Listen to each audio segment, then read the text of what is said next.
क्या नाम है आपका? मेरा नाम इकबाल अहमद अंसारी, प्रदेश अध्यक्ष उत्तर प्रदेश बुनकर वाहिनी। आज मऊ नगर का कम्युनिटी हॉल में मीटिंग हुई जिसमें बिजली विभाग के अधिकारी थे और तमाम जो मऊ के बुनकर नेता हैं जी और बुनकर समाज के कुछ लोग हैं वो भी यहाँ पर आए हुए थे जी पूरे ज़िले से। जी। क्या कुछ निर्णय हुआ, क्या फैसला लिया गया और कितना राहत मिली? राहत ये मिली कि पिछले दिनों भाई समाज में अलग अलग जन संगठनों से अलग अलग तरीके से लोग बुनकरों की लड़ाई लड़ते हैं। तो भ्रम की स्थिति इसलिए पैदा हो गई, समाज के कुछ कथाकथित जिनको कहा जाए, चंद लोग का जाए, व्यक्ति कहा जाए। मैं ये पूछना चाहता हूँ, सरकार का कोई भी नियम सिस्टम होता है सरकारी कार्यालय से, जैसे ये कम्युनिटी हॉल सरकारी है, किसी व्यक्ति के घर बैठ करके उसका ऐलान हो गया तो उसको लेकर जनता में काफ़ी आक्रोश है। तो पिछले दिनों हम लोग एडीआई से मिले, एक्सीएन साहब से मिले, तो कहीं ना कहीं झेप महसूस किए ये लोग। मैं ऑन कैमरा बोल रहा हूँ। उसके बाद हम लोगों ने आपस में बैठक करके हम लोग अपने लोकप्रिय जिलाधिकारी महोदय से अपनी बात रखी। उसके बाद जिलाधिकारी महोदय की ही बदौलत आज यहाँ नगर पालिका कम्युनिटी हॉल में आज ये बैठक हुई। अब सरकार की क्या मंशा है वो तो सरकार जाने, लेकिन अगर सरकार सर्वे करा रही है तो कुछ सोच के ही करा रही होगी।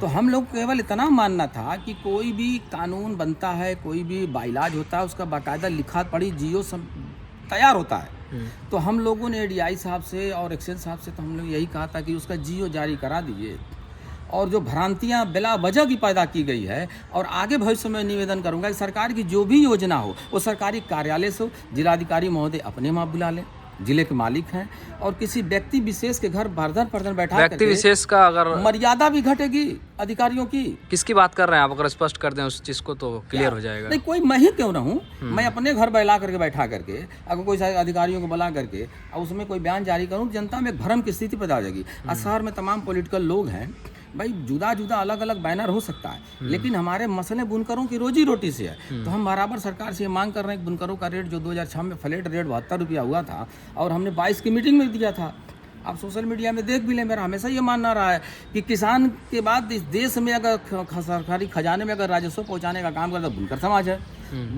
आज एक बेला आदमी भूखे रह सकता है, लेकिन नंगा तो अगर मन बुद्धि नहीं है तो एक सेकंड नंगा नहीं रह सकता। तो हम तन ढाकने का काम करते हैं। अब भारत के प्रथम प्रधानमंत्री ने मऊ को मैनचेस्टर की नगरी से खिताब किया था। तो हमारी इतनी अर्थव्यवस्था जिसे लाखों नहीं करोड़ों हाथ को इस पर रोजगार मिलते हैं, तब जा करके एक साड़ी तैयार होती है। आप ऊपर से नीचे तक देख लीजिए, मैं आप बताऊंगा तो बड़ा लंबा समय लग जाएगा। आज की मीटिंग में क्या कुछ हुआ, क्या सवाल हुए? मीटिंग में यह हुआ कि उन्होंने कहा कि भाई सरकार कोई योजना अगर देना चाहेगी तो आप खाता नंबर दे दीजिए, उसके बाद आपको उसी में सरकार देगी, आपको बुनकरों किसी तरीके से कोई छेड़छाड़ नहीं किया जाएगा। और आपके हम लोग के तमाम प्रयास करने के बावजूद उन्होंने कहा है, अंतिम में वैकल्पिक के रूप में उन्होंने कहा है कि आप चाहे खाता नंबर दें, ये मैं नहीं कर रहा हूँ, वहाँ एडीआई साहब मौजूद थे और एसी साहब थे, कि आप लोग वैकल्पिक रूप में आप चाहे खाता नंबर दें, लेकिन फार्म को जरूर भरें।